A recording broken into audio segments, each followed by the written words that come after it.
Hello, everyone. Good evening. For your hope in me and to help me create better stories, tell me in the comments where and when you listen to my stories. And get ready to start the story by liking and subscribing. Chapter 1. The Weight of Shadows. In the gentle darkness of old Japan, where mountains rose like sleeping giants and mist settled softly over rice fields, there lived a young ninja named Takeshi. But let us begin slowly, very slowly, as all good stories should, when the moon is high and rest is near. Imagine, if you will, the year 1600 and something. The exact year doesn't matter much now. Time moves differently in stories meant for sleep. What matters is the feeling of that era, the weight of tradition, the whisper of silk, the patient rhythm of a world that moved more slowly than ours. Takeshi woke each morning not to an alarm, but to the absence of sound. This was his first lesson as a ninja, to sense what was missing. The birds that should be singing, the wind that should be rustling. In the pre-dawn darkness of his small dwelling, he would lie very still, just as you might be lying still now, and simply breathe. His home was not grand. It was a simple structure tucked away in the mountains of Iga province, a region known for its ninja clans. The walls were thin rice paper and wood. No insulation kept out the cold. Imagine sleeping through winter when frost painted delicate crystals on the inside of your walls, when your breath made clouds in the air above your thin futon. The cold would seep into your bones, slowly, steadily, until you wondered if you would ever truly feel warm again. But this was only the beginning of why it was difficult to be a ninja. Takeshi's day began in darkness and often ended in darkness. There was no sleeping in, no leisurely morning. By the time the first pale light touched the mountain peaks, he had already been training for an hour. His master, an elderly man named Kageyama, believed that the body must be taught to wake before the mind. And so Takeshi would move through forms and exercises while his thoughts still drifted in dreams. The training. The training. Let me tell you about this slowly, so you can almost feel it yourself as you relax deeper into comfort. First came the stretching. Not the brief, casual stretching you might do upon waking. No. This was methodical, patient, endless. Each muscle group received attention. Each joint was rotated, tested, prepared. Takeshi would stretch until the discomfort became a kind of meditation, until his breathing was all that existed. In, through the nose, slowly, slowly. Out through the mouth, even slower. His master would sometimes make him hold positions for what seemed like hours. Though it was perhaps only minutes, time became elastic in the morning cold. Then came the strengthening exercises. Push-ups, yes, but not on the palms of your hands, on your fingertips, on your knuckles, eventually on just 2 fingers, then 1. The pain was substantial, constant, a teacher that never left. Ninja needed extraordinary grip strength. They needed to hang from castle walls, from tree branches, from roof beams for lulled periods without making a sound. And so Takeshi would hang, and hang, and hang, until his fingers screamed, and his forearms burned and shook. Imagine holding your arms above your head right now. Notice how quickly they would tire. Now imagine holding your entire body weight by your fingertips for minutes, for tens of minutes, day after day after day for years. But you are comfortable now, aren't you? Soft and warm and safe. Let that comfort surround you as we continue this tale of discomfort, and let the contrast make you appreciate your own gentle rest. After strength training came agility practice. Takeshi would move through obstacle courses in the forest, jumping from stone to stone across icy streams, walking across bamboo poles suspended above the ground, learning to land silently from heights that would make most people hesitate. His master would scatter dry leaves and twigs, and Takeshi had to cross them without making a sound. One sound, one snap of a twig, and he would start over, and over, and over. Some days he repeated the same course 50 times, 100 times, until his legs trembled and his mind went blank with exhaustion. The course wasn't long, perhaps 100 meters, but perfection in silence requires a level of body control that seems almost superhuman. Every muscle must be consciously directed. The way you place your weight, shift your balance, control your breathing, all of it matters. And this was just the morning. By the time breakfast arrived, Takeshi had been awake and training for 3 hours. But breakfast was not a reward. It was simple to the point of austerity. A bowl of rice, perhaps some pickled vegetables. If he was fortunate, a small piece of dried fish. Tea, always tea, bitter and hot. Ninja did not eat for pleasure. They ate for function.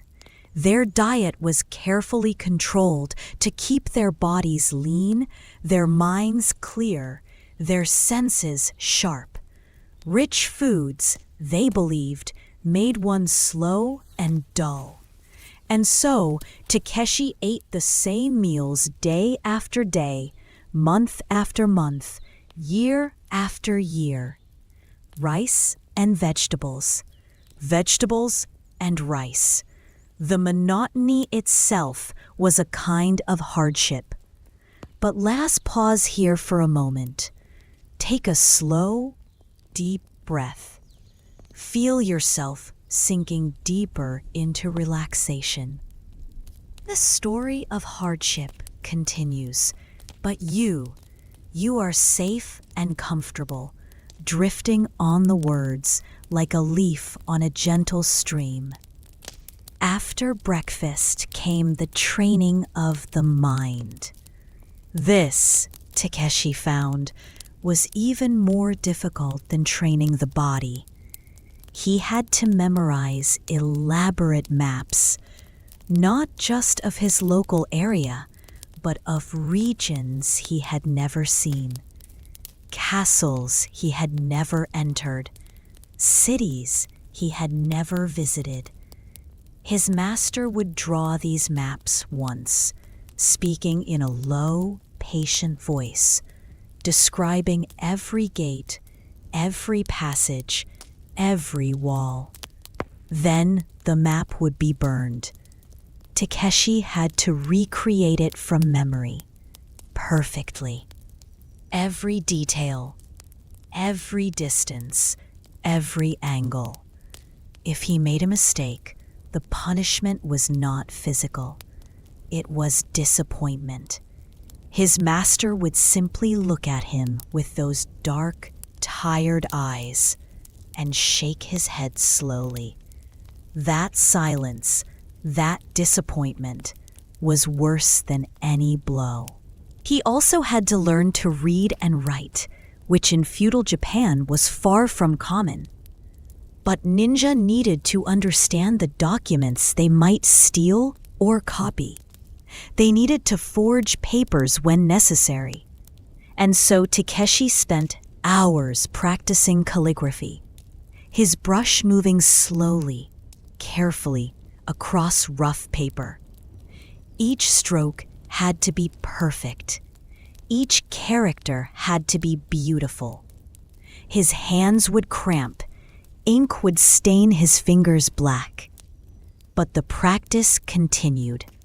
And then there were the lessons in chemistry and medicine. Ninja were expected to understand poisons, how to make them, how to identify them, how to survive them. Takeshi learned which plants could kill and which could cure. He learned to recognize dozens of toxic substances by smell alone. This training involved deliberately exposing himself to small amounts of various poisons, building tolerance, learning the symptoms of each. Can you imagine willingly ingesting tiny amounts of poison, day after day, just in case someday you might be poisoned by an enemy? The stomach cramps, the dizziness, the nausea, all of it endured as part of his education.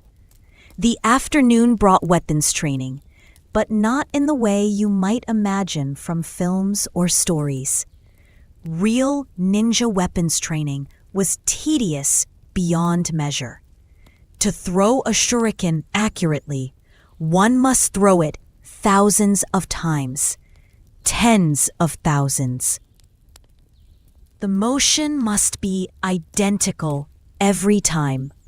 The release point, the wrist action, the follow-through, all identical, all perfect. Takeshi would stand in one spot for hours, throwing stars at a wooden target, over and over. His shoulder would ache, his elbow would protest, but still he threw. His master would occasionally adjust his stance by a centimeter, his grip by a millimeter, and Takeshi would have to retrain his muscle memory entirely. The same was true for the sword, for the staff, for every weapon a ninja might use. Hours of repetition, hours of mindless, painful repetition. The boredom itself was a form of suffering, but perhaps the most difficult aspect of Takeshi's training was learning to become invisible. Not literally, of course, but learning to be so utterly unremarkable, so completely forgettable, that people would look right at him and remember nothing. This required him to suppress his personality, his natural expressions, his individual quirks. He had to learn to walk like a peasant, bow like a merchant, speak like a servant. He had to become a blank canvas onto which any role could be painted. This meant killing parts of himself, the parts that wanted to be seen, recognized, remembered. Imagine being trained from childhood to be forgettable, to make yourself small, to erase the very things that make you unique. The psychological toll of this was profound. Takeshi would sometimes catch his reflection in water and feel startled, as if he'd forgotten he existed at all. As evening came and shadows lengthened across the mountain valleys, Takeshi's training continued. Night work was essential for ninja. He had to learn to move in complete darkness, to navigate by touch and sound, and even smell. His master would lead him into dark caves or through forests on moonless nights, teaching him to sense obstacles before touching them, to read the world through senses other than sight.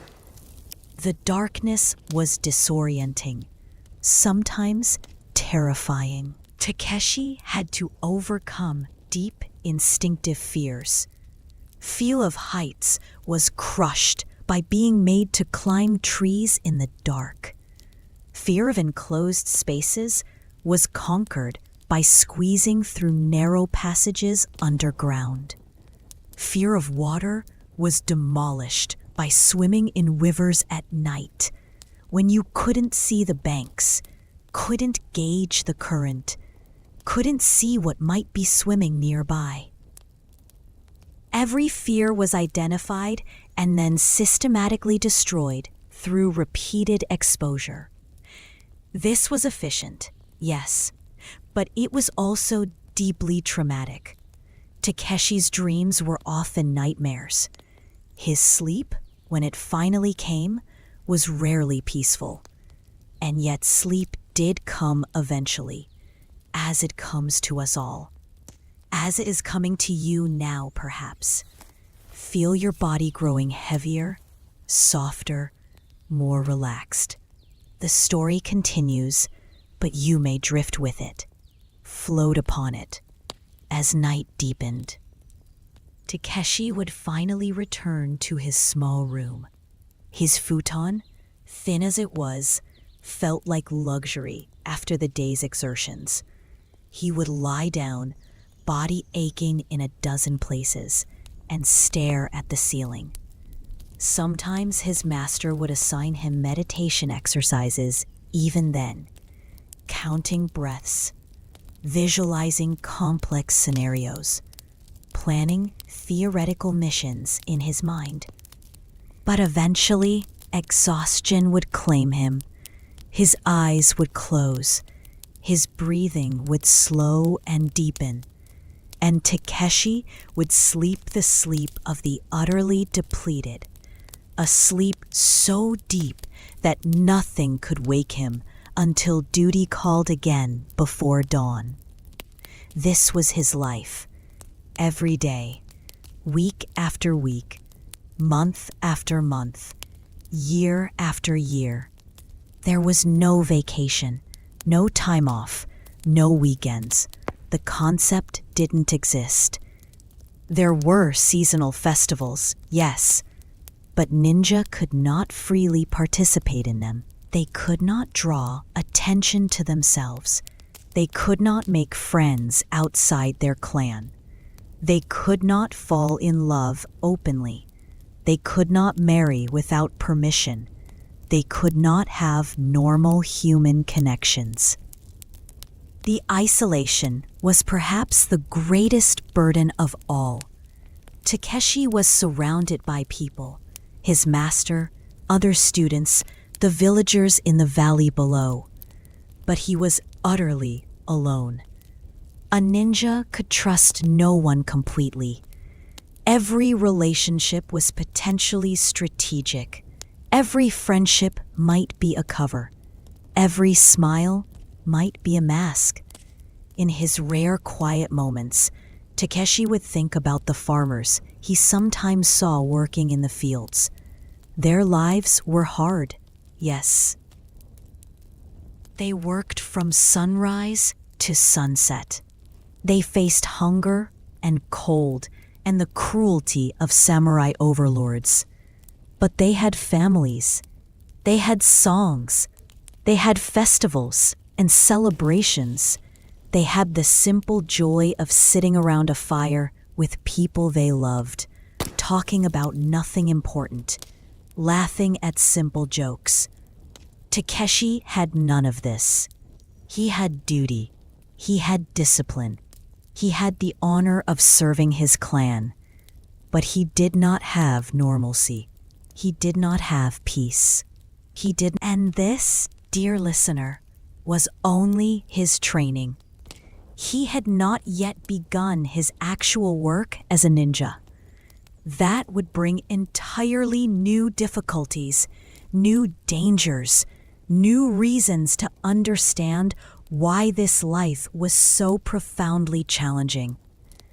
But for now, like Takeshi at the end of his long day, let us rest.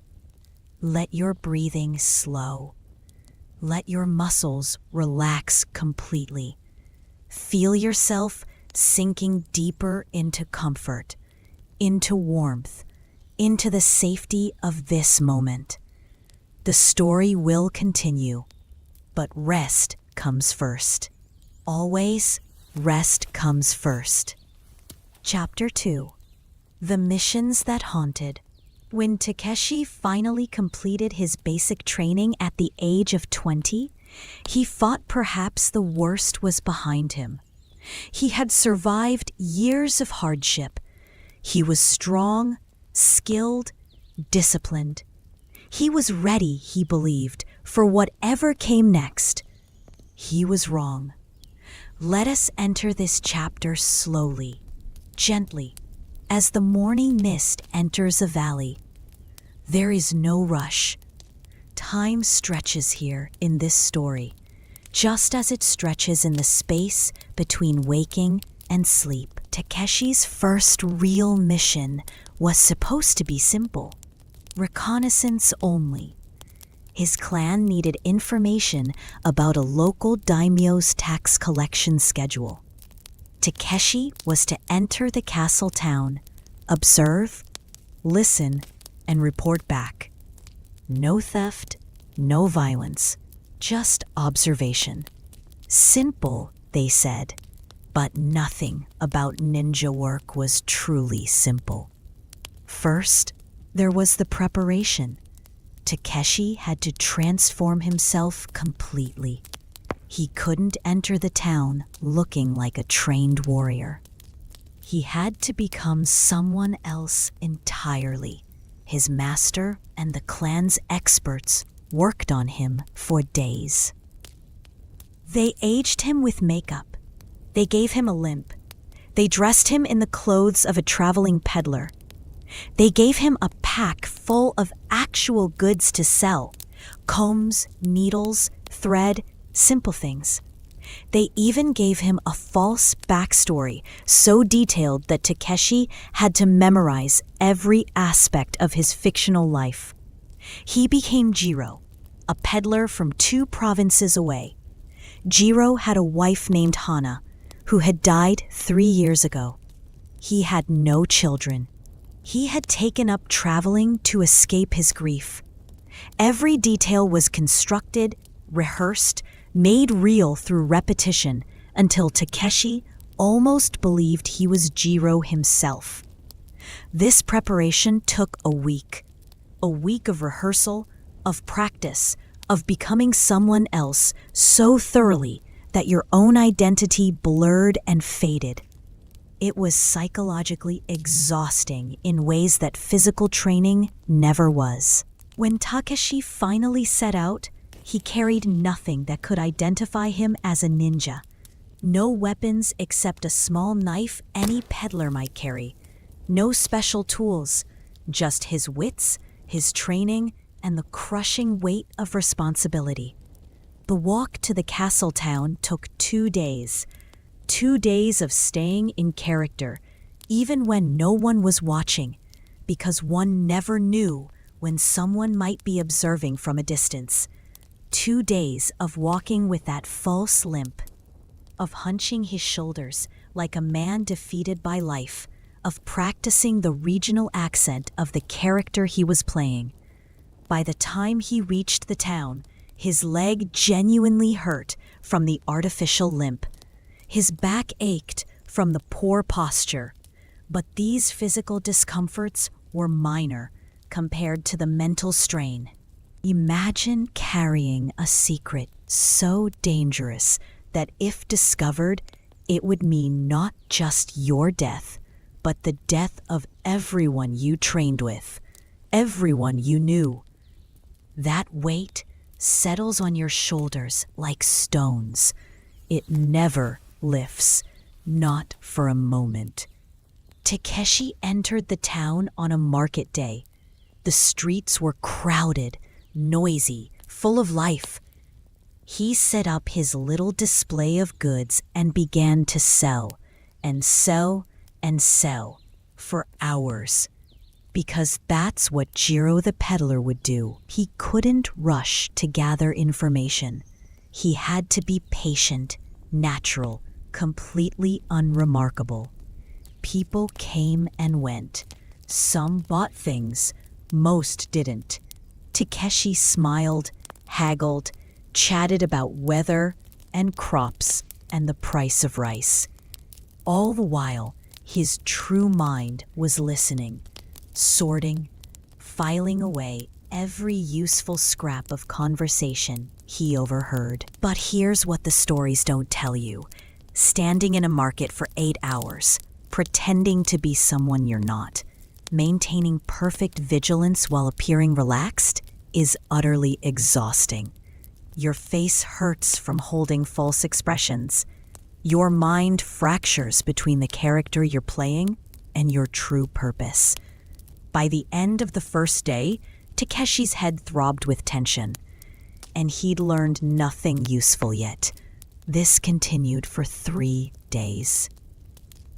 3 long days of playing his role, of sleeping in a dirty inn, of eating bad food, of smiling at people he would never see again. 3 days of listening, watching, waiting. The waiting. Oh, the waiting was its own special torture. Ninja work was not, as stories suggest, full of action and combat. It was mostly waiting. Waiting for the right opportunity. Waiting for the right person to appear. Waiting for the right moment to act. Waiting in uncomfortable positions, in cold weather, in fear and uncertainty. On the 4th day, Takeshi finally overheard what he needed. A conversation between 2 samurai about when the tax collection would occur and which route the money would take. It seemed almost anticlimactic after so much preparation and waiting. A few sentences, spoken carelessly by men who thought no one important was listening. But now came a new problem: leaving. Takeshi couldn't simply pack up and go immediately. That might draw attention. Jiro the peddler would stay until he'd sold enough goods to make the journey worthwhile. And so Takeshi stayed another 2 days, selling needles and combs, his mind screaming at him to leave, to report, to complete the mission. The psychological tension of those 2 days was extraordinary. He had the information. It was in his head. He needed to deliver it. But he had to wait, had to maintain his cover, had to protect not just himself, but the entire operation. Finally, he left the town, but he couldn't return to his clan directly. That would create a traceable route. Instead, he had to wander, seemingly aimlessly, stopping at other villages, maintaining his character, before eventually circling back through mountain paths to his home. When he finally delivered his report, 11 days after leaving, his master simply nodded and dismissed him. No congratulations, no acknowledgement of the strain, just a nod. The information would be used. The mission was complete. Takeshi went to his room and lay down, still fully clothed. He was exhausted, but sleep didn't come easily. His mind was still partly Jiro the peddler. He'd lived as that character so completely that coming back to himself felt strange, disjointed. He lay awake for hours, wondering who he really was beneath all the masks. This was only his first mission. There would be hundreds more over the years. each would bring its own challenges, its own psychological costs. Later missions grew more complex and more dangerous. Takeshi was sent to infiltrate a rival clan stronghold. This required him to live a false identity for 3 months. 3 entire months of being someone else every waking moment. 3 months of constant vigilance, of sleeping lightly, of never fully relaxing, of monitoring every word he spoke. The psychological fracturing this caused was profound. Takeshi began to have dreams where he couldn't remember his real name. He would wake in panic, unsure of who he was supposed to be that day. The boundaries between his true self and his covers began to blur in dangerous ways. During that mission, he befriended another young man, a member of the clan he was infiltrating. The friendship was strategic at first. The young man had access to areas Takeshi needed to observe, but over weeks, something unexpected happened. The friendship became real. They would sit together in the evenings, talking about nothing important. The young man, whose name was Hiro, would share his dreams of someday leaving warrior life and becoming a farmer. He wanted peace, he said.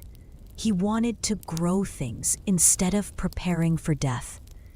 Takeshi listened and nodded and felt his heart break a little more each day, because he knew that the information he was gathering would be used against this clan. People would die, perhaps even Hiro himself. But he couldn't stop. He couldn't warn Hiro. He couldn't do anything except continue his mission and hate himself for it. This is what the stories don't tell you. Ninja work required you to betray people who trusted you. It required you to smile at people you were deceiving. It required you to befriend people you might have to kill. The moral weight of this was crushing. When Takeshi finally extracted himself from that mission and returned home, he spent a week barely speaking. His master recognized the signs.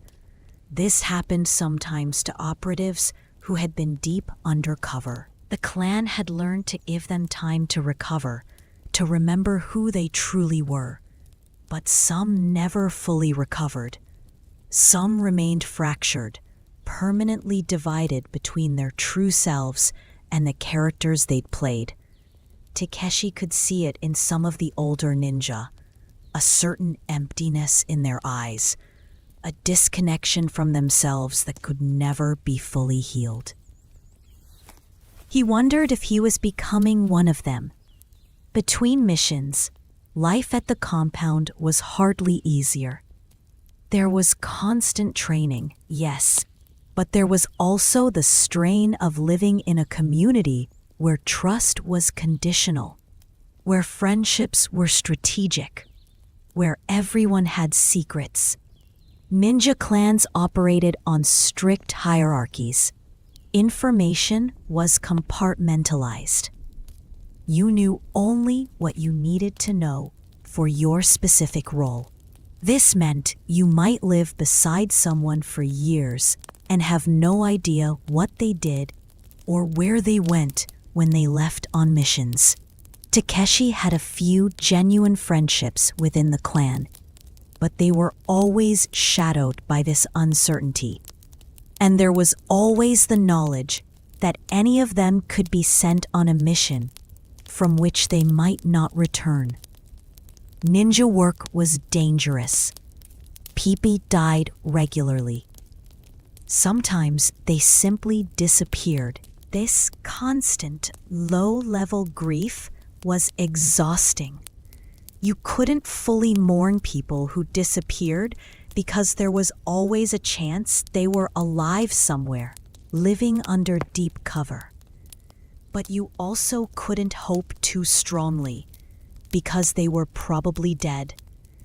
And then there were the missions that required violence. Takeshi's first kill came in his 3rd year as an active operative. He'd been trained for it, of course. He'd practiced on dummies, on animals. But taking a human life was different in ways he couldn't have anticipated. The mission was to eliminate a traitorous merchant who was selling information to a rival daimyo. Takeshi tracked the man for days, learning his patterns, finding the right moment. The kill itself was quick, professional, clean. A blade between the ribs, angled toward the heart. The man died in seconds, relatively painlessly. But Takeshi would remember his face forever. The surprise in his eyes, the moment when life left them, the way his body went heavy and slack. The small sound he made, not quite a word, just air leaving his lungs for the last time. Takeshi walked away from that kill calmly, professionally. He returned to the clan and made his report with a steady voice. He ate his dinner. He lay down to sleep. And then, alone in the dark, he shook. His body trembled uncontrollably for hours. He didn't cry. Ninja training had taught him to suppress tears. But he shook, and the shaking wouldn't stop, as if this reaction faded with subsequent kills. That was perhaps the most disturbing part. Each death became a little easier. The trembling stopped. The dreams came less frequently. Takeshi was becoming numb to it, and he didn't know if that was strength or the death of something important inside himself. The clan's leadership praised his progress. He was becoming a valuable operative, reliable, skilled, cold when necessary. Everything a ninja should be. But Takeshi sometimes wondered if he was losing himself in the process, becoming just a tool, an instrument, something less than fully human. There were other hardships too, the physical toll of the work accumulated over years. Takeshi developed chronic pain in his left shoulder from an old injury that never healed properly. His knees ached on cold mornings from all the climbing, jumping, running. His hands bore scars from weapons training, from climbing rough walls, from close calls in combat. By his mid-30s, Takeshi moved a little slower than he once had. His body, pushed so hard for so long, was wearing out faster than it should. This was common among ninja. They rarely lived to old age. Either they died on missions, or their bodies gave out, or they were retired when they became too old to be useful. There was no pension, no comfortable retirement. When a ninja could no longer serve, they became a burden. Some clans were kind and kept their elders on as teachers. Others were less charitable. Takeshi tried not to think about what would happen to him when he was no longer useful. But perhaps the deepest hardship was the simplest. Ninja could not have normal lives. Takeshi watched from the shadows as other people celebrated festivals, fell in love, raised children, grew old together. He saw people live entire lives full of ordinary joys and sorrows, while he remained apart, hidden, alone. He could never marry someone from outside the clan. The security risk was too great. And within the clan, Relationships were complicated by the nature of their work. Trust was hard. Vulnerability was dangerous. Most ninja remained unmarried, isolated, locked inside themselves. Takeshi sometimes imagined a different life, a simple life as a farmer or a craftsman, coming home to a family each evening, watching children grow, the ordinary, beautiful rhythm of normal existence. But these were just fantasies. He had been chosen for this life as a child. There was no leaving. Ninja who tried to leave were hunted down. The clan's secrets had to be protected at all costs. And so, Takeshi continued, mission after mission, year after year, carrying secrets, wearing masks, living in shadows, doing work that was necessary but not noble, serving powers he barely understood for reasons he had not chosen. This was the life of a ninja. Not glamorous, not exciting, just difficult and lonely, and often morally complicated in ways that wore at the soul. But even in this difficulty, there was a kind of peace in routine. Takeshi knew his role. He knew what was expected. There was clarity in the discipline, even when that discipline was harsh. And sometimes, in the quiet moments between missions, he could almost find contentment in simply existing, in breathing, in watching clouds move across the sky. As you are existing now, dear listener, breathing slowly, peacefully, your body is relaxed, your mind is drifting. The weight of Takeshi's story contrasts with your lightness, making your own peace deeper, sweeter. Let yourself sink further into rest as we move toward the next chapter. There is no hurry, no urgency, just the gentle flow of story carrying you toward sleep. Chapter 3. The Loneliness of Shadows. By the time Takeshi reached his 40th year, he had become what his clan considered exemplary. He was skilled, reliable, unburdened by excessive emotion or moral questioning. He completed his missions efficiently. He trained the younger students with patience. He was everything a ninja should be. And he was profoundly, achingly lonely. Let us settle into this chapter like settling into a warm bath after a cold day, slowly, gratefully, feeling the ease spread through tired muscles. Your body knows how to rest. It's doing so now, even as your mind drifts through this tale. The loneliness of ninja life was not the dramatic loneliness of isolation. Takeshi was surrounded by people daily. He lived in a compound with dozens of others. He trained with partners. He shared meals with his clan. But he was lonely in the way that only someone who can never truly be known can be lonely. Every conversation had layers. Every interaction was strategic to some degree. Even his closest friendships within the clan were tinged with the awareness that they were all fundamentally tools of the clan's will. They could be reassigned, sent away, or eliminated if necessary. Emotional attachments were seen as potential weaknesses. Takeshi had learned to manage this, to have friendships that were real but bounded, to care about people while understanding that caring came with limits. But the management itself was exhausting.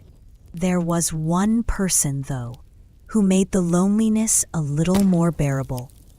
Her name was Yuki, and she was one of the clan's few female operatives. Women ninja, sometimes called kunoichi, were rare, but valued for their unique capabilities. They could infiltrate places men couldn't. They could use different disguises and strategies.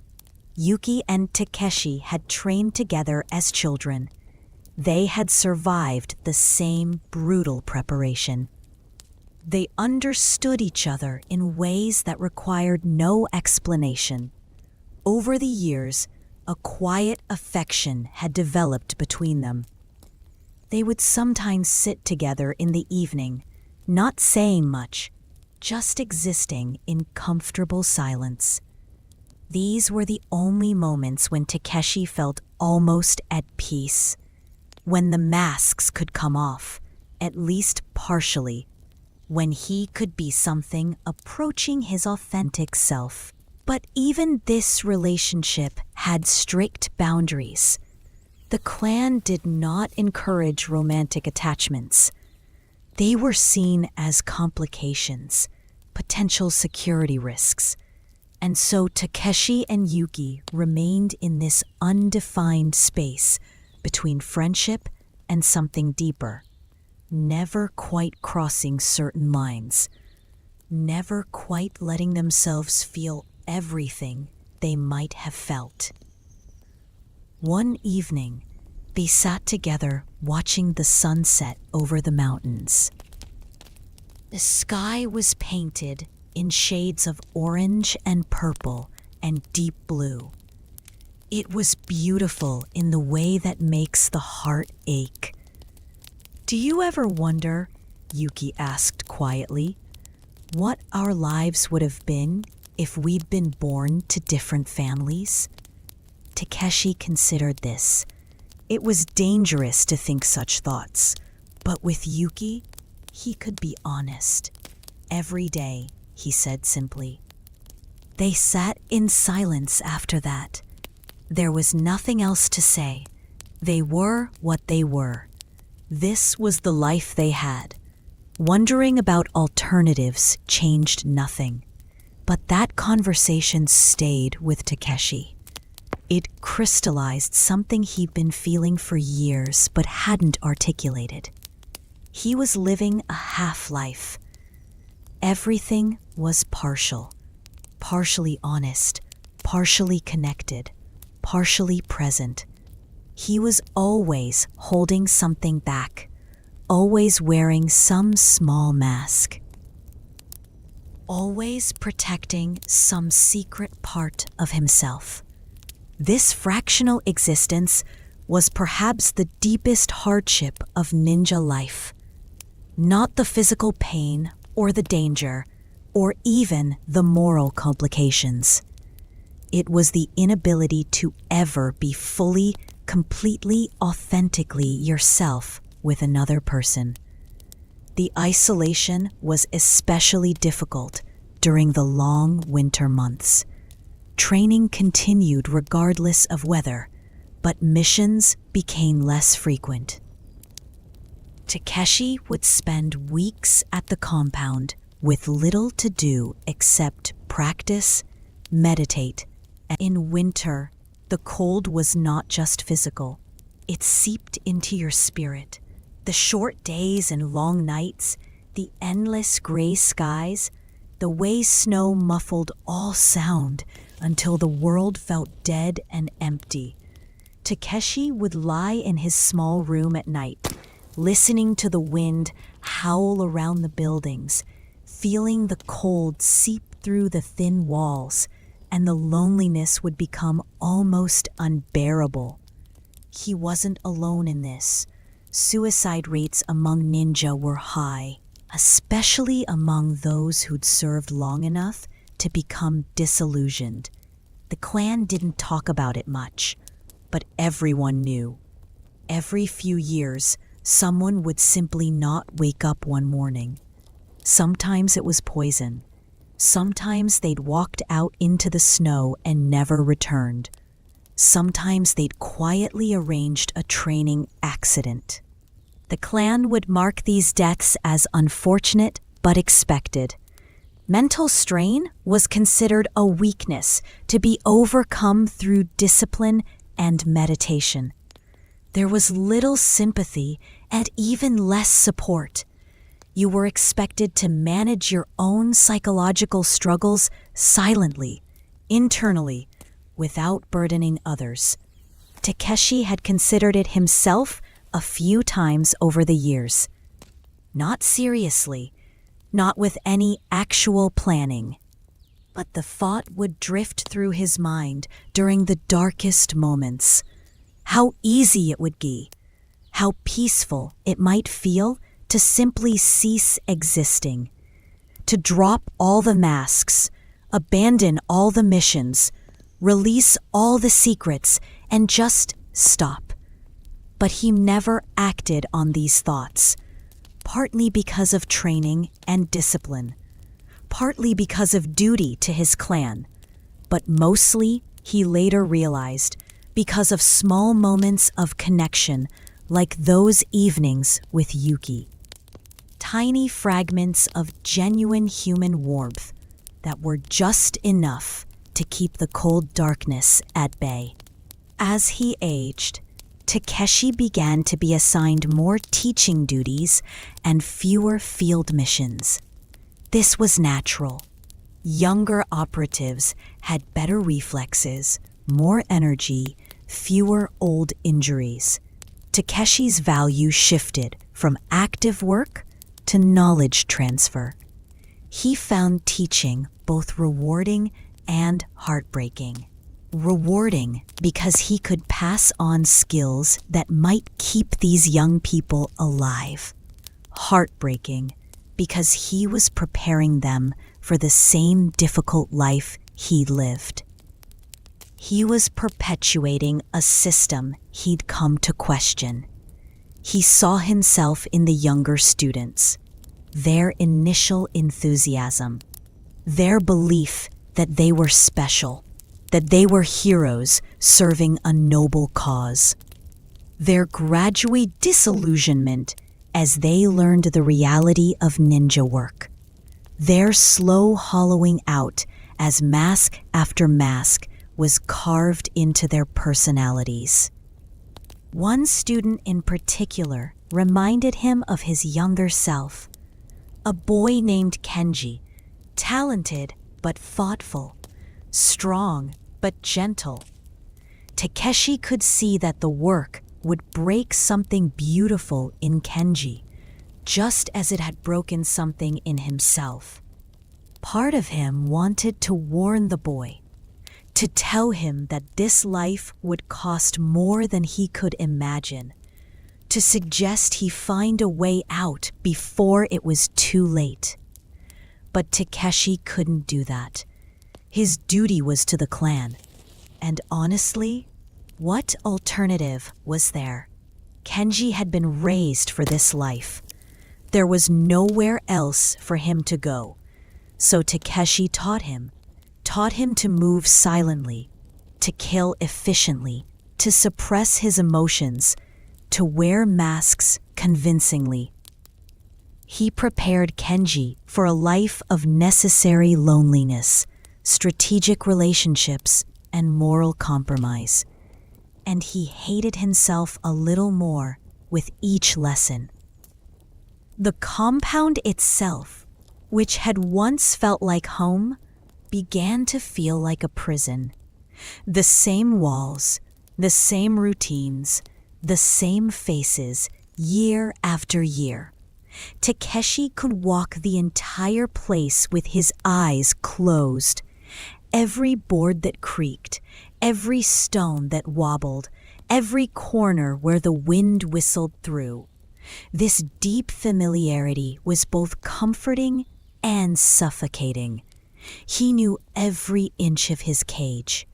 Sometimes, on rare occasions, when he was sent to nearby villages on simple errands, Takeshi would deliberately take longer routes. He would walk slowly through market streets, watching ordinary people live ordinary lives, a mother buying vegetables for her family's dinner, an elderly couple sitting outside their home, sharing tea, children playing games in the street, laughing without reservation. These glimpses of normal life were both soothing and painful. Soothing because they reminded him that such life existed. Painful because they emphasized everything he would never have. There was a tea house he sometimes passed, and through the window he could see people gathered inside, talking, laughing, sharing stories. The warmth of simple human connection glowing like a lantern in the gathering dusk. Takeshi would stand outside in the shadows, watching, and feel such a profound longing that it was almost physical pain.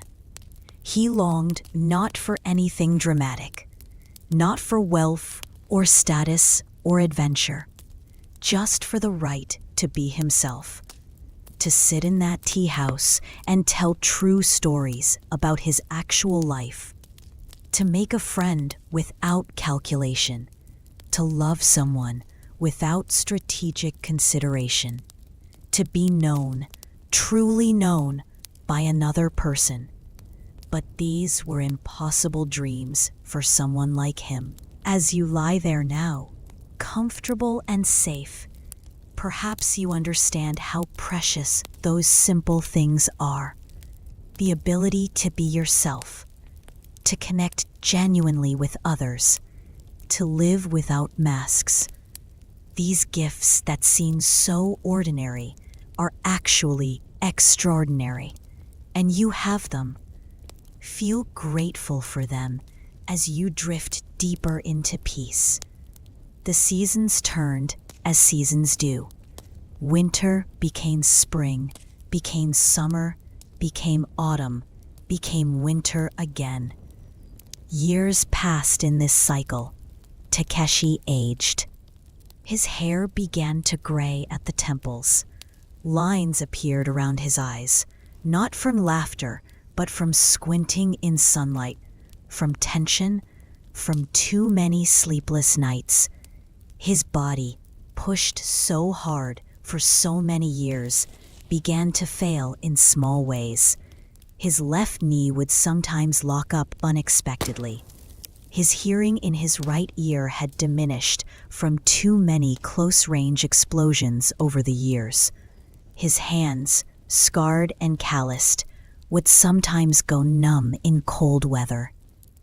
As you lie there now, comfortable and safe, perhaps you understand how precious those simple things are. The ability to be yourself, to connect genuinely with others, to live without masks. These gifts that seem so ordinary are actually extraordinary, and you have them. Feel grateful for them as you drift deeper into peace. The seasons turned, as seasons do. Winter became spring, became summer, became autumn, became winter again. Years passed in this cycle. Takeshi aged. His hair began to gray at the temples.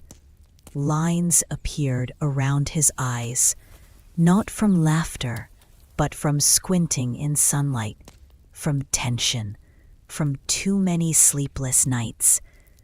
His body, pushed so hard for so many years, began to fail in small ways. His left knee would sometimes lock up unexpectedly. His hearing in his right ear had diminished from too many close-range explosions over the years. His hands, scarred and calloused, these physical deteriorations were documented by the clan's medical practitioners with clinical detachment. They were not concerned with his comfort or quality of life. They were simply assessing his remaining usefulness. Takeshi understood this. He didn't resent it exactly. It was simply the way things were. But there was something dehumanizing about being reduced to your functional capabilities, about being valued only for what you could do, not for who you were. This was true for all ninja, but it became more obvious as you aged and your capabilities declined. Takeshi watched as some of the older operatives, those who could no longer serve in any useful capacity, were given small stipends and sent away to live in distant villages. They were basically pensioned off, but with the implicit understanding that they were never to speak of their past, never to return, never to contact anyone from the clan.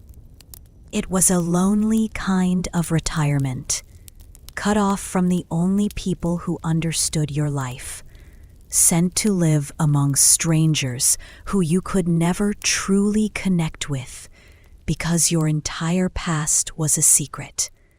Some of these retired ninja thrived, grateful for the chance at a normal life, but many simply faded away, dying within a few years of leaving the compound, as if without purpose they couldn't sustain themselves. Takeshi wondered what his own ending would be.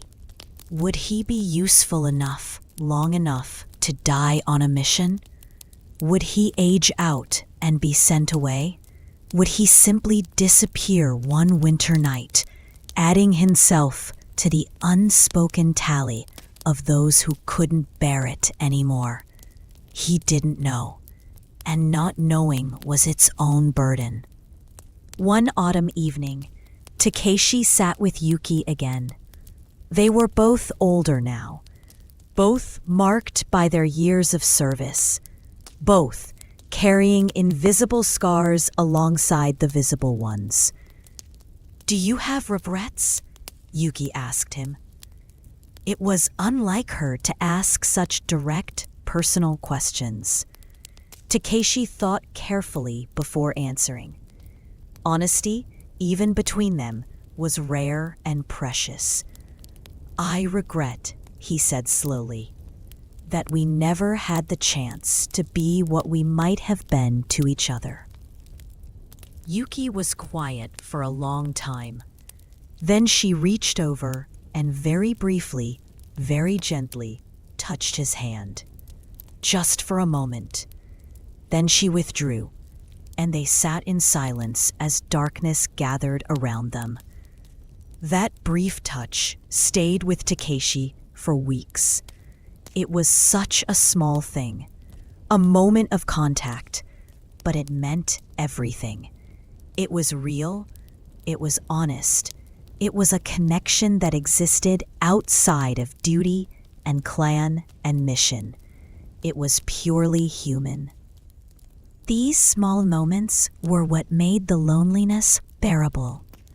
Not eliminated, never eliminated, but bearable. Knowing that somewhere inside all the masks and roles and strategic personas, there was still something real, something that could feel and be felt. But these moments were rare. Most of life was duty, routine, and the grinding wear of maintaining facades. Most of life was lonely. The loneliness was worst at night. During the day, there were always tasks, always training, always something to occupy the mind. But at night, lying in the dark, there was nothing to distract from the fundamental isolation of his existence.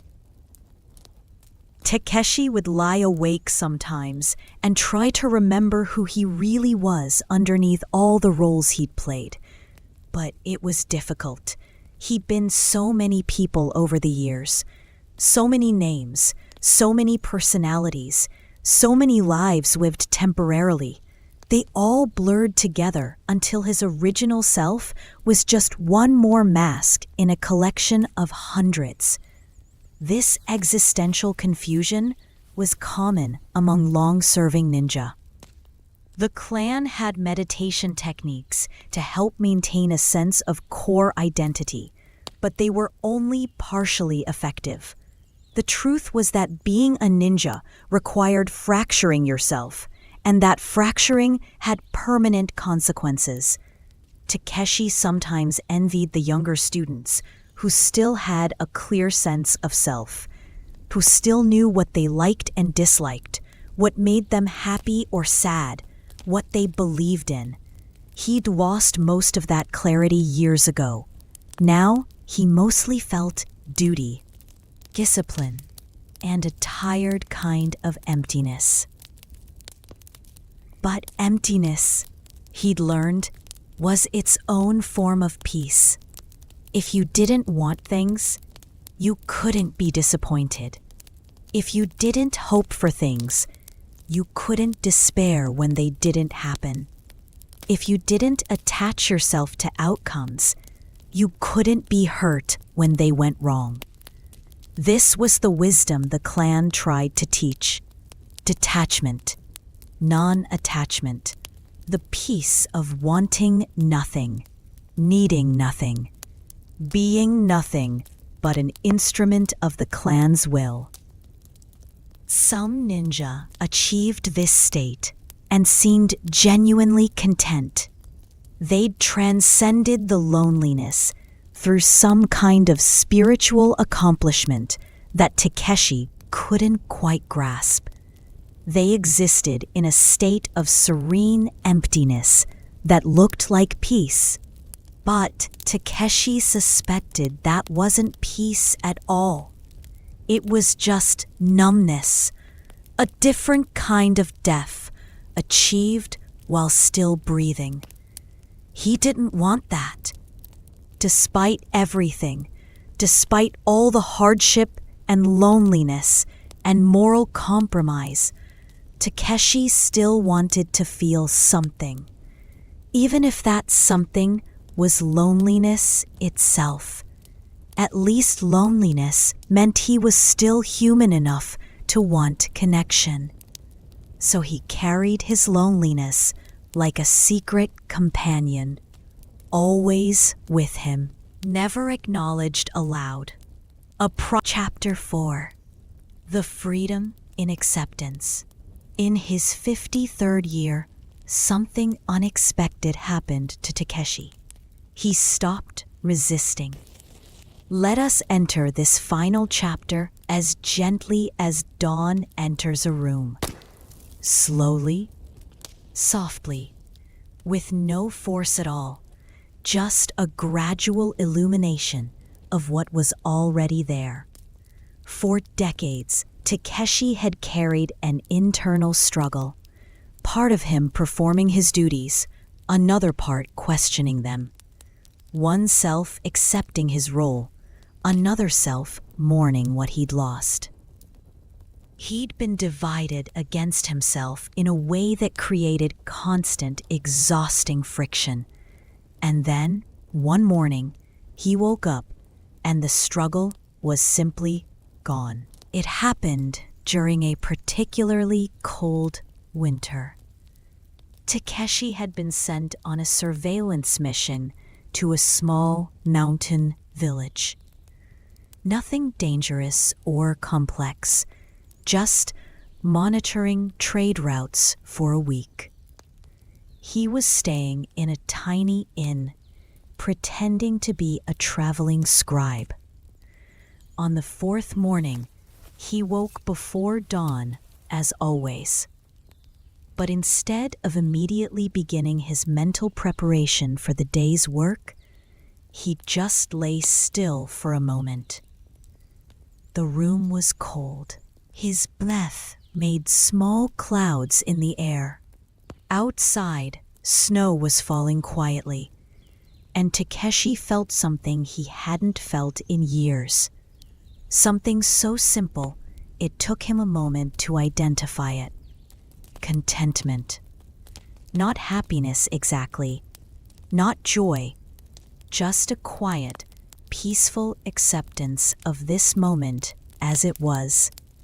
the cold room, the thin mattress, the mission ahead, the life he'd lived, all of it was simply okay. He couldn't explain what changed. Maybe it was age. Maybe it was exhaustion. Maybe it was some kind of spiritual breakthrough he'd been working toward without knowing it. But something fundamental had shifted inside him. The masks he wore no longer felt like prison walls. They were just what he did. The loneliness was still there, but it no longer felt like suffering. It was just his condition. Like having brown eyes or scarred hands, part of his landscape, the missions, the discipline, the hardships, they were all still difficult. But the resistance to them, the constant internal protest, had dissolved. And without that resistance, the difficulty became somehow more bearable. This was not resignation or defeat. It was something else, something closer to wisdom, perhaps. Takeshi got up and began his day. He moved through his routines with the same precision as always, but with less weight. The tasks were still tasks, but they no longer felt like burdens. They were just what he was doing in this moment, and this moment was all that existed. Over the following months, this shift deepened. Takeshi noticed he was sleeping better. The nightmares that had plagued him for years became less frequent.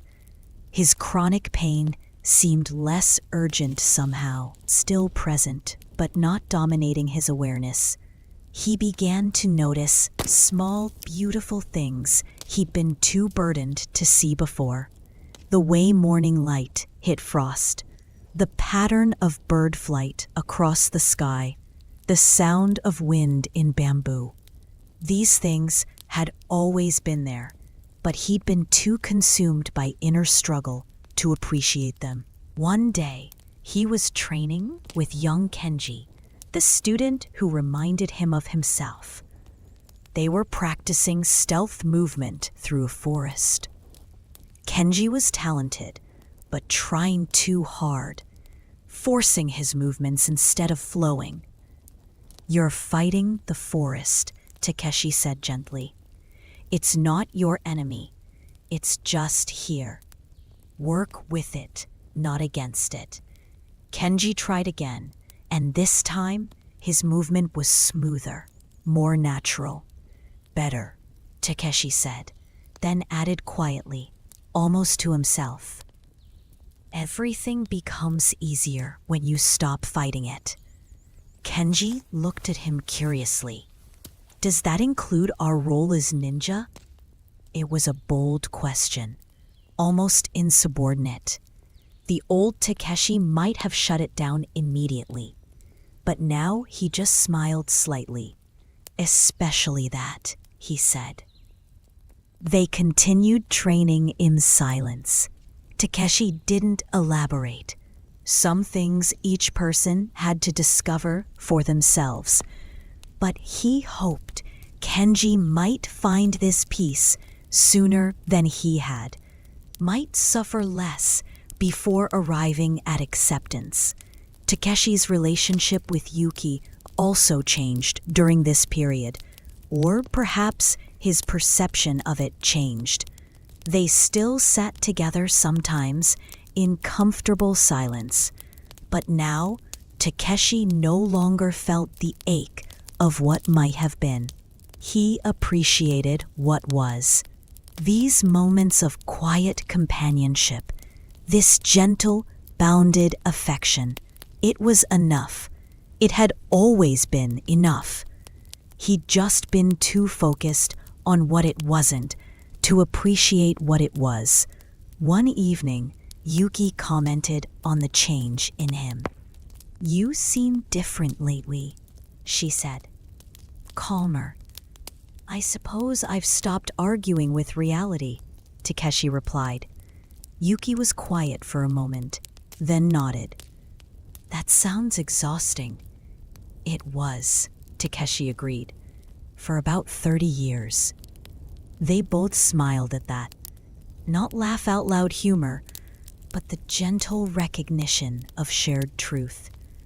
It was a perfect moment, small and complete in itself, and Takeshi felt deeply grateful for it. His teaching became better during this period. The younger students seemed to respond to him more positively, perhaps because he was no longer projecting his own disillusionment onto them. He could teach them the skills they needed without the shadowy undertone of regret and bitterness.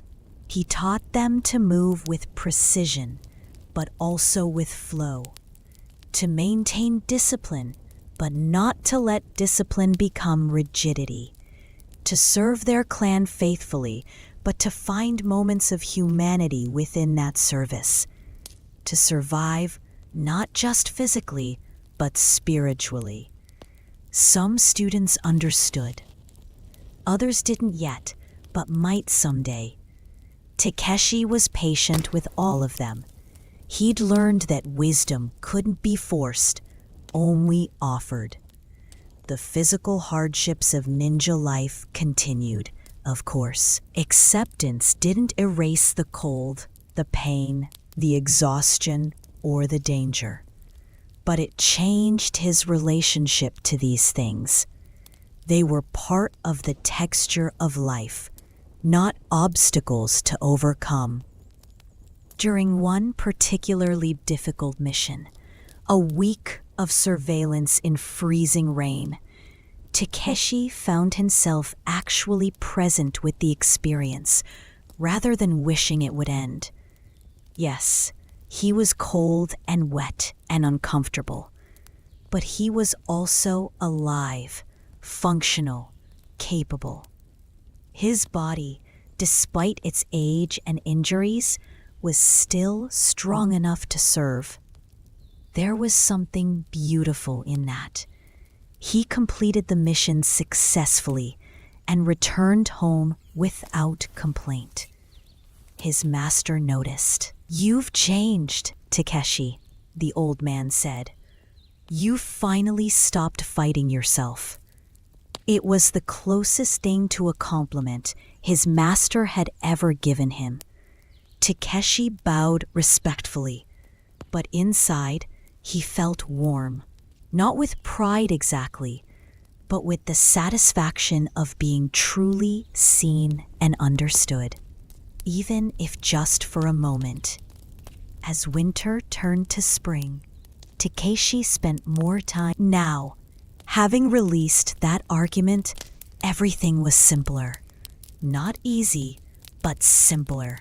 More direct, more honest, more bearable. He thought about the merchant he'd killed all those years ago, the face that had haunted his dreams, and for the first time, he felt something other than guilt or numbness. He felt a kind of sad compassion. For the merchant, yes, but also for his younger self, who'd carried that burden with such difficulty for so long. He couldn't undo what he'd done. He couldn't change the life he'd lived, but he could stop being at war with it. He could accept it as what happened, neither glorifying it nor drowning in regret, just seeing it clearly and with kindness. This acceptance extended to his aging body. His knee still hurt. His hearing was still diminished. His hands still went numb. But these were just facts, not tragedies. His body had served him well for many years. It was still serving him. Eventually, it would fail completely, and he would die. This, too, was just fact. The fear of death, which had quietly haunted him for decades, began to loosen. Death was just the last mission, the final transition. Nothing to seek, but nothing to avoid either. When it came, it would come. One day, the clan leader summoned Takeshi. This was unusual. Direct contact with leadership was rare for regular operatives. "Takeshi," the leader said, "you've served faithfully for over 30 years. Your skills have diminished with age, but your wisdom has grown. We'd like you to focus entirely on teaching now. No more field missions. Just prepare the next generation." It was the retirement Takeshi had been half dreading, being put out to pasture, acknowledged as no longer useful in the primary way. But to his surprise, he felt no bitterness about it, just acceptance.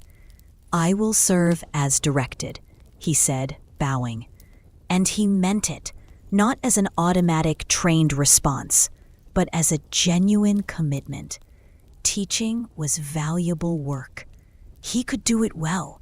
And if this was how he would spend his remaining years, then this was how he would spend them. Fighting the assignment would change nothing except his own peace. So Takeshi became a full-time instructor. His days developed a new rhythm. Morning meditation, teaching sessions, evening reflection. It was quieter than his previous life, less dramatic, but no less meaningful. He found genuine satisfaction in helping young ninja develop their skills, in passing on not just techniques, but wisdom, in helping them avoid some of the psychological pitfalls he'd fallen into, in being a stable, peaceful presence in their intense training. Kenji, his student, bloomed under this teaching. He became strong and skilled, but also maintained a centeredness that was rare among ninja. He would face hardships, certainly. That was inevitable in this life. But maybe he would suffer less than Takeshi had. Maybe he would find acceptance sooner. Years passed in this new phase. Takeshi aged further. His hair went completely gray. His movements slowed. But his mind remained sharp and his spirit remained peaceful. He and Yuki continued their quiet companionship. As they both aged and were phased out of active service, they actually had more time together. They would sit for hours sometimes, barely speaking, just existing in each other's presence. It was enough. It had always been enough. One spring evening, sitting outside and watching cherry blossoms fall, Yuki said something unexpected. "I think I loved you, in whatever way we were allowed to." Takeshi felt warmth spread through his chest, not the sharp pain of longing he might have felt decades before, just gentle warmth. "I know," he said. "I loved you too. Still do." They sat in comfortable silence as petals drifted down around them, and Takeshi felt completely at peace. This moment was perfect, exactly as it was. No need for it to be different, or more, or other. Just this. Just now. Just enough. As his 60th year approached, Takeshi began experiencing occasional chest pains. The clan's medical practitioner examined him and delivered the news matter-of-factly. His heart was failing. He had perhaps 2 years, possibly less. Takeshi received this information with calm. Of course, the body was wearing out, This was natural, inevitable. Is there pain? The practitioner asked, more out of clinical interest than compassion. Sometimes, Takeshi said, but it's manageable. He didn't mention that after a lifetime of managing various types of pain, this was just one more. He'd learned long ago that pain was just sensation. Unpleasant, yes, but just sensation nonetheless. As his 60th year approached, Takeshi began experiencing occasional chest pains. The clan's medical practitioner examined him and delivered the news matter-of-factly. His heart was failing. He had perhaps 2 years, possibly less. Takeshi received this information with calm. Of course, the body was wearing out. This was natural, inevitable. Is there pain? The practitioner asked, more out of clinical interest than compassion. Sometimes, Takeshi said, but it's manageable. He didn't mention that after a lifetime of managing various types of pain, this was just one more. He'd learned long ago that pain was just sensation. Unpleasant, yes, but just sensation nonetheless. He continued teaching through that year.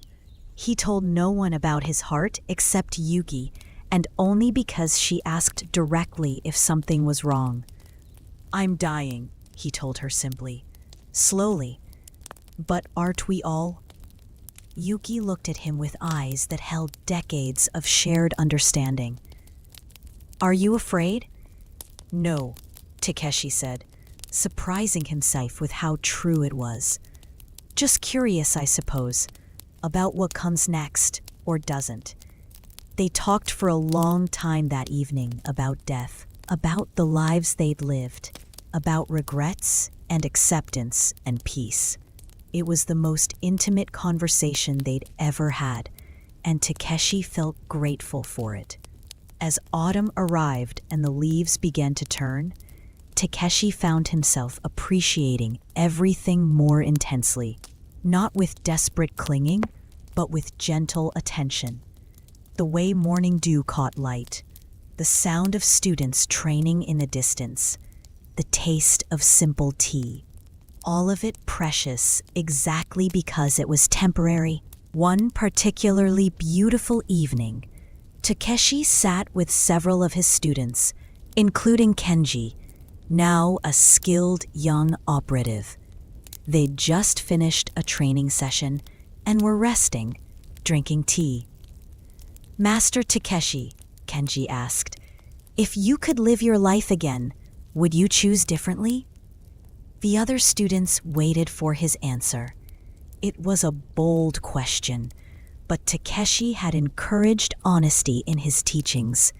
He thought carefully before responding. I used to think I would choose everything differently, he said slowly. I spent many years wishing for another life. But now, no. This life, with all its hardships, made me who I am. And I've finally become someone I can live with peacefully. Even though it was difficult, another student asked.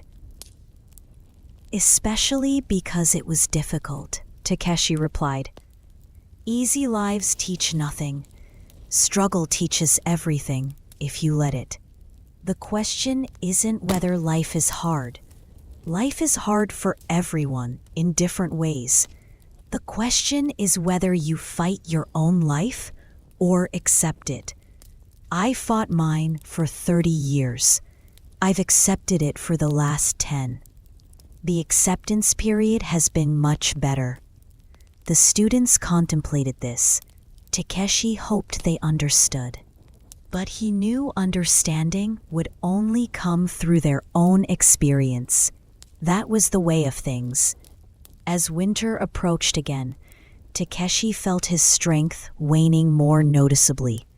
He cut back on teaching, passing most of his students to other instructors. He spent more time in meditation, more time in stillness, more time simply watching the world turn. He thought about the paradox of his life, how becoming a ninja had required him to suppress his individuality, to become a tool, to sacrifice himself for the clan. But in doing so thoroughly and completely, then finally accepting it fully, he'd somehow arrived at a kind of freedom. The freedom of having no resistance, the freedom of wanting nothing, the freedom of being completely present with what is. It wasn't the freedom he'd dreamed of as a young man. It wasn't One night, as the first snow of winter began to fall, Takeshi had a dream. He was young again, just beginning his training. His master was teaching him to move silently through the forest. But in the dream, he could see the entirety of his life stretched out ahead. All the missions, all the hardships, all the loneliness and struggle and compromise. And in the dream, he chose it all again willingly, knowing exactly what it would cost. He woke from this dream with tears on his face. Not sad tears, grateful tears. He'd finally fully accepted his life, not just intellectually, but with his whole being. The resistance that had been his constant companion for so long was completely, definitively gone. In the morning, he went to find Yuki. She was in the garden, pruning winter plants. "I had a dream," he told her. "I think I finally understand." "Understand what?" she asked gently. "Why it all had to be this way. Or, no, not why it had to be, but that it was, and that it's okay, that it was always okay. I just couldn't see it." Yuki smiled at him. Her face was lined with age now, but her eyes were still bright. "I'm glad you found peace, Takeshi." "I'm glad you were part of my journey," he replied, "even as it wasn't the journey we might have chosen." "Especially because it wasn't," Yuki said, echoing his earlier words to the students. "Chosen journeys are easy. It's the unchosen ones that teach us." They worked together in the garden for a while, not talking, just being together in the cold morning air. Takeshi felt such contentment in that moment, such completeness. If he died right then, it would be enough, more than enough. But he didn't die then. He continued on through winter, growing gradually weaker, but maintaining his peace. He stopped teaching entirely. He spent his days in quiet meditation, in gentle conversation with old friends, in simply observing the world with attention and appreciation. The chest pains came more frequently. Sometimes they were sharp enough to take his breath away. But even these he observed with a kind of detachment. Pain was just pain. It came and went. It didn't touch the essential peace he'd found. Young Kenji visited him often during this period. He would sit with Takeshi in comfortable silence or ask occasional questions about life, about being a ninja, about finding peace in difficult circumstances.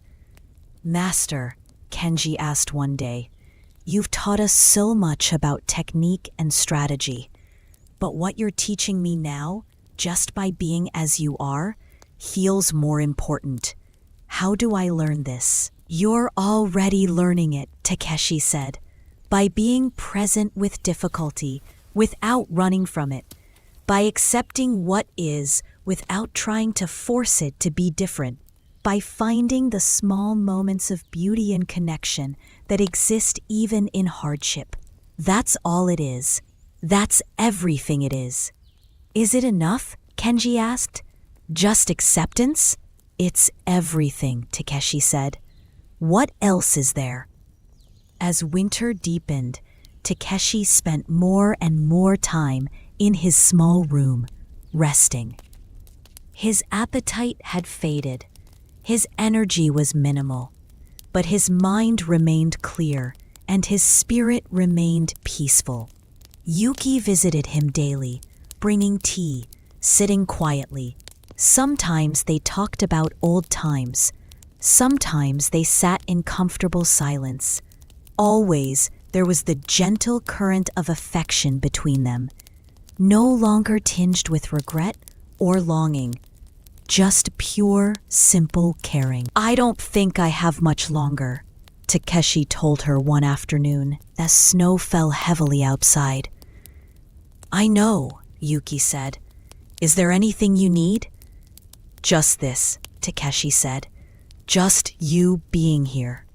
They sat together as the light faded, the room growing dim and cold. Yuki eventually lit a small lamp, and its warm glow seemed to encapsulate everything gentle and good about their long companionship. "Thank you," Takeshi said quietly, "for being exactly who you were. For giving me what you could, even when neither of us could give everything. It was enough. It was always enough." Yuki reached over and took his hand. They sat like that, hands clasped, as night fell completely and the lamp burned steadily. That night, Takeshi slept deeply and peacefully. He dreamed of being a child again, before the training started, before the masks were carved into his personality. He was playing in a river, laughing, completely himself. And in the dream, he knew that this self, this essential, original, complete self, had never actually been lost. It had always been there, underneath all the roles and missions and discipline, waiting patiently to be remembered. He woke once in the deep night. The lamp had burned out. The room was dark and cold. His chest hurt significantly. But Takeshi felt no fear, just a calm recognition that the end was close. He thought about his life, the training that had shaped him, the missions that had defined him, the loneliness that had taught him, the struggle that had refined him, the acceptance that had freed him. All of it exactly as it needed to be. If someone had asked him in that moment whether it had been worth it, this difficult, complicated, often painful life as a ninja in old Japan, he would have said yes without hesitation. Not because it had been easy or pleasant or what he would have chosen, but because it was real. He had lived it fully, and in the end, he had made peace with all of it. As dawn approached, Takeshi felt himself drifting. His breathing became shallow and slow. The pain in his chest intensified briefly, then began to fade. He thought of Yuki, of Kenji, of all the students he'd taught, of his master, of the compound that had been his home for so many years. But mostly, he thought of nothing. He just rested in present awareness, accepting this moment as he'd finally learned to accept all moments, without resistance, without fear, without wishing it were different. The first light of morning touched the mountains outside his window. Takeshi took a slow, deep breath, released it even more slowly, and in that release, something essential let go. Not struggling, not grasping, just letting go. His body became still. The pain left completely. What remained was just peace, perfect, complete peace. A student found him later that morning, lying peacefully on his futon, a slight smile on his weathered face. The smile of someone who had struggled long and finally found rest. The clan honored him simply, as was their way. A small ceremony, a few words acknowledging his service. Then his body was cremated and his ashes scattered in the mountains he'd known so well. Yuki scattered the ashes herself, climbing to a high ridge where they'd sometimes sat together. As the ashes mixed with wind and snow, she whispered, "Thank you, my friend, for teaching me that even a difficult life can end in peace, for showing me that acceptance is the greatest strength." Kenji, watching from a distance, understood something important in that moment. That ninja life was indeed hard, that it cost much and gave back less, that it was full of loneliness and difficulty and moral complexity, but it was also a path, and like any path, it could lead somewhere, not to happiness perhaps, but to something deeper, to acceptance, to peace, to a kind of freedom that had nothing to do with external circumstances and everything to do with internal surrender. He would walk this path himself. He would face its difficulties, but he would try to remember what Master Takeshi had taught him. Not to fight the life he had, not to wish it were different, but to find peace within it exactly as it was. And in that resolution, in that acceptance, even before the full weight of hardship had fallen on him, Kenji had already begun to learn what Takeshi had spent decades discovering. The snow continued to fall, covering the mountains in white silence. The ninja compound continued its routines. Life continued its eternal cycles of difficulty and rest, struggle and peace, resistance and acceptance. And somewhere in all of it, Takeshi's peace remained. Not in any particular place, just in the quiet understanding that everything, all the hardship, all the loneliness, all the difficulty, was exactly as it needed to be. Epilogue. A message for the listener. And now, dear friend, as this story comes to its end, let us speak directly to you, here in your own time, in your own comfortable place. You've journeyed with Takeshi through the hardships of ninja life in old Japan, through cold and pain, loneliness and struggle, difficulty and gradual acceptance. Perhaps you're feeling sleepy now. Perhaps you're already drifting. Both are perfect. What can we take from Takeshi's story as we move toward sleep? Perhaps this, that acceptance is greater than resistance, that peace comes not from perfect circumstances, but from releasing the fight against imperfect ones. That even difficult things can be borne when we stop arguing with reality. Your own life has hardships too, different from Takeshi's, but real nonetheless.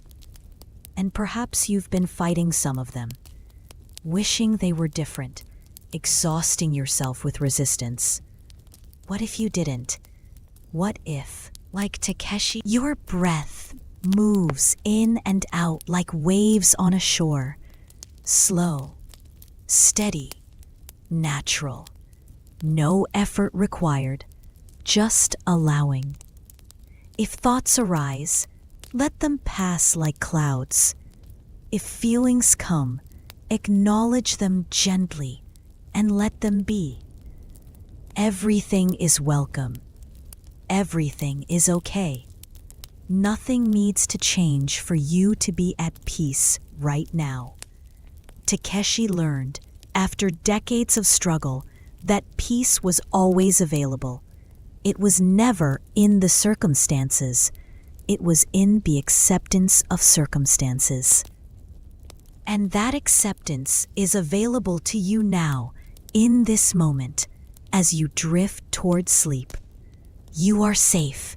You are comfortable. You are enough exactly as you are. This moment is enough exactly as it is. There's nowhere you need to be, nothing you need to do. Just rest. Let Takeshi's hard-won peace become your peace now. Let his acceptance become your acceptance. Let his final freedom, the freedom of complete surrender to what is, become your freedom as you surrender to sleep. Your body knows how to rest. It's doing so now. Every muscle relaxing, every nerve settling, every system slowing to its nighttime rhythm. You don't need to make this happen. It's happening by itself. Your mind knows how to let go. Thoughts becoming fewer, lighter, less important. Awareness becoming softer, dimmer, more diffuse. Sleep approaching like a gentle friend, patient and kind. And as you drift, remember, life includes difficulty for everyone. But difficulty doesn't have to mean suffering. Suffering comes from resistance. Peace comes from acceptance. And acceptance is always, always available. Right now, in this moment, you can choose to accept everything exactly as it is. Your body tired and ready for rest. Your mind slowing and quieting. Your life with all its complications and imperfections. All of it okay. All of it exactly as it should be. Breathe slowly, so slowly. Feel your chest rise and fall like gentle waves. Each breath a tiny surrender. Each exhale a small letting go. You are becoming lighter with every breath. Less solid, more like mist, more like a dream. The story is over, but its peace remains. Takeshi found his way through decades of hardship to a place of complete acceptance. You can arrive there much more quickly. You can arrive there right now, simply by releasing your grip, by letting everything be as it is, by resting completely in this moment. There's a beautiful paradox here. The ninja's life was defined by control, by discipline, by mastering the body and mind. But the greatest mastery was learning to let go of control entirely, to surrender to reality, to stop fighting, to just be. You too have probably spent much of your life trying to control things, to make things happen, to force reality into the shape you prefer. It's exhausting, isn't it? All that effort, all that resistance.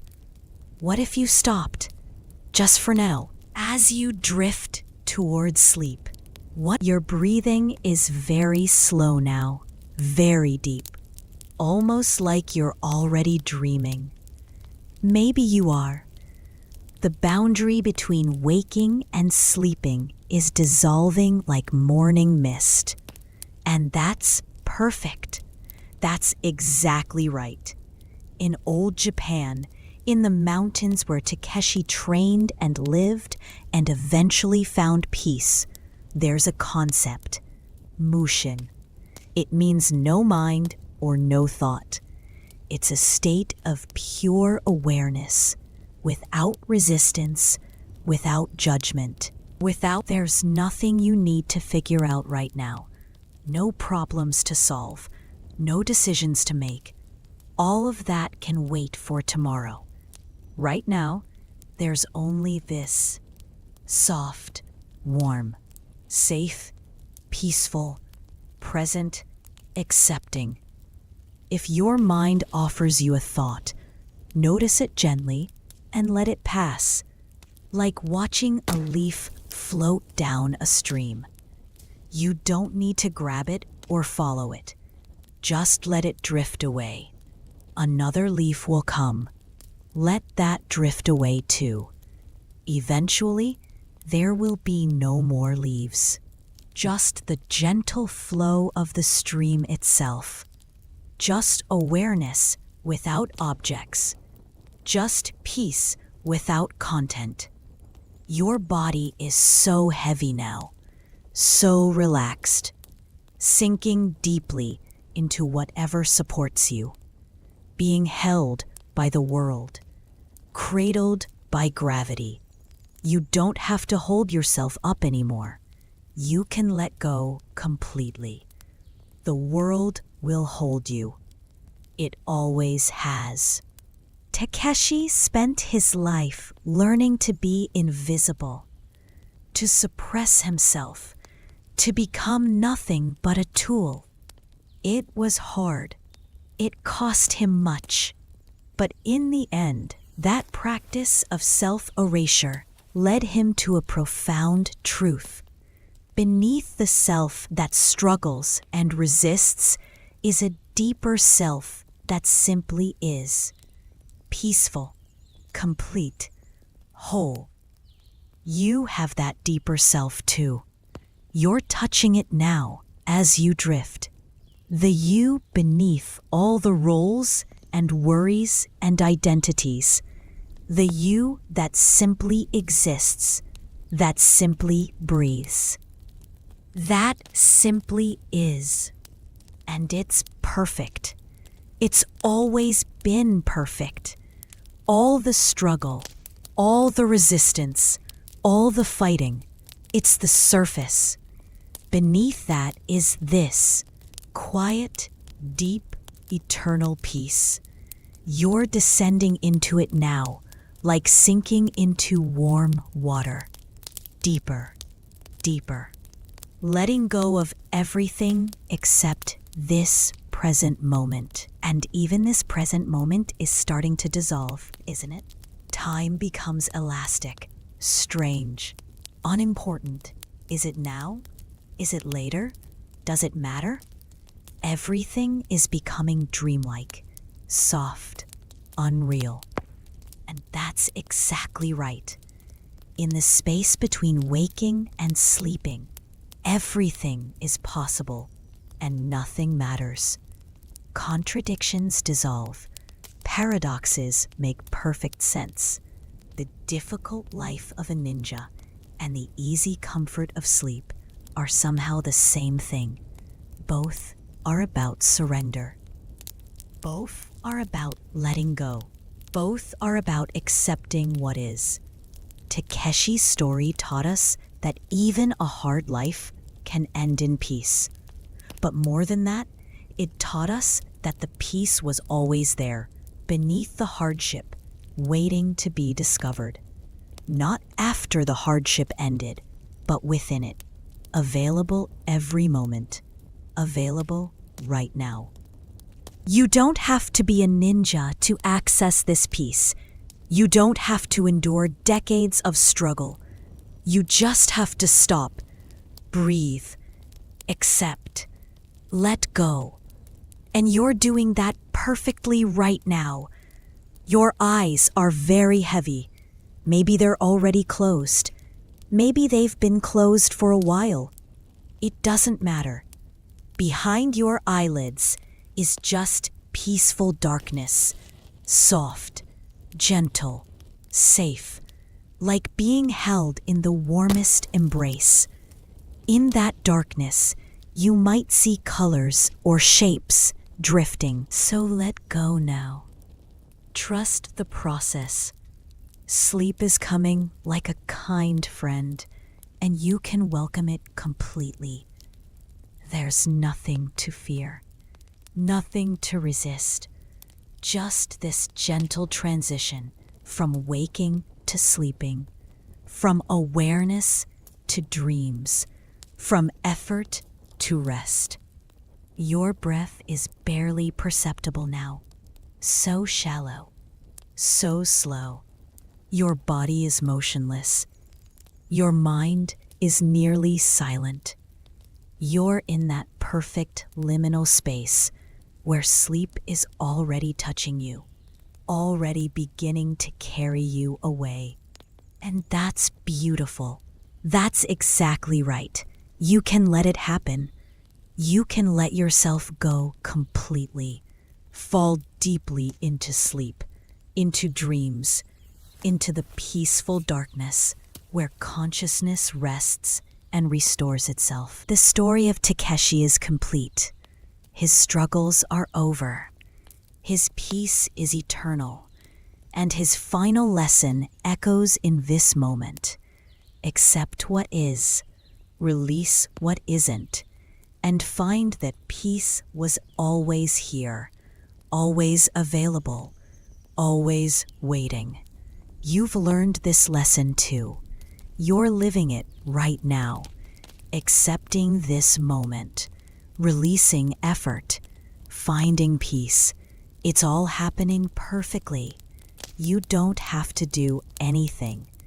You are doing everything right simply by letting go. Sleep is here now, or very close. Can you feel it? The heaviness in your limbs, the slowness of your thoughts, the soft, warm, gentle pull toward unconsciousness. Don't resist it. Welcome it.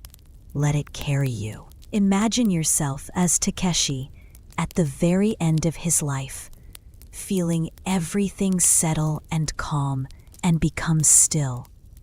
That peace he found after so much struggle, it's yours now.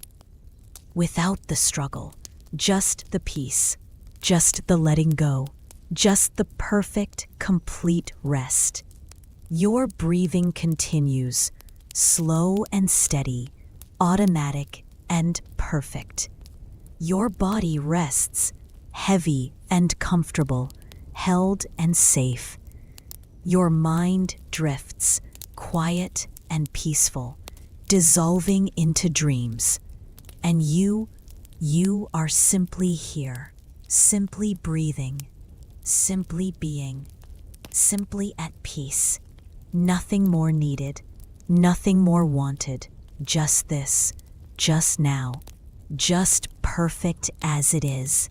Let the last of your awareness drift away like smoke. Let sleep take you completely.